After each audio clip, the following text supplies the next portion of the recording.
Assalamualaikum warahmatullahi wabarakatuh. Perkenalkan, nama saya Muhammad Mustafa Yusunanda. Di sini saya mencoba untuk presentasi tugas dari mata kuliah sistem terdistribusi, yaitu tentang pengenalan sistem cloud, masa depan komputasi digital.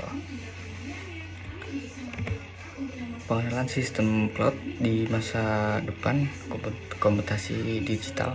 Sistem cloud menggambarkan masa depan komputasi digital yang memberikan akses ke sumber daya komputasi, penyimpanan, dan layanan secara fleksibel dan efisien melalui jaringan internet.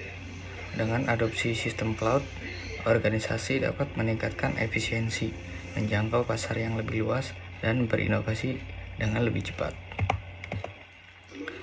Memahami arsitektur cloud, komputasi, penyimpanan, dan jaringan. Komputasi cloud menyediakan daya pemrosesan yang dapat diskalakan secara dinamis, memungkinkan eksekusi aplikasi dan analisis data secara cepat dan efisien. Untuk penyimpanan cloud menyediakan ruang penyimpanan virtual yang dapat diakses dari mana saja, memungkinkan skalabilitas dan keamanan yang lebih baik. Untuk jaringan cloud menghubungkan sumber daya komputasi dan penyimpanan melalui jaringan internet, memungkinkan akses secara cepat dan dapat diandalkan. Layanan cloud utama IaaS, PaaS, dan SaaS. IaaS atau infrastruktur sebagai layanan menyediakan sumber daya komputasi, penyimpanan, dan jaringan secara virtual. PaaS, platform sebagai layanan, menyediakan platform untuk membangun, menguji, dan menjalankan aplikasi. Untuk SaaS, perangkat lunak sebagai layanan, menyediakan aplikasi yang dapat diakses melalui internet. Keuntungan mengadopsi sistem cloud yaitu biaya yang lebih efisien, mengurangi biaya modal dan operasional dengan mengalihkan beban infrastruktur ke penyedia layanan cloud. Untuk skalabilitas batas, kemampuan untuk menyesuaikan sumber daya komputasi dan penyimpanan sesuai kebutuhan bisnis. Untuk fleksibilitas operasional, memudahkan penyebaran, pengoperasian, dan pemeliharaan sistem TI dengan lebih cepat. Memilih penyedia cloud yang tepat. Pertimbangan kunci: keandalan dan ketersediaan, keamanan dan kepatuhan, kemudahan penggunaan. Untuk keandalan dan ketersediaannya, mengevaluasi rekam jejak penyedia cloud dalam hal toleransi kesalahan dan waktu aktivitas yang tinggi.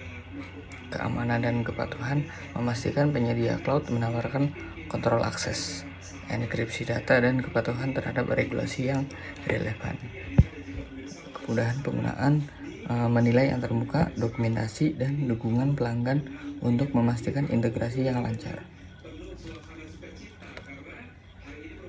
Untuk penerapan strategi migrasi cloud yang efektif, penilaian, evaluasi infrastruktur, aplikasi, dan proses bisnis yang siap untuk migrasi.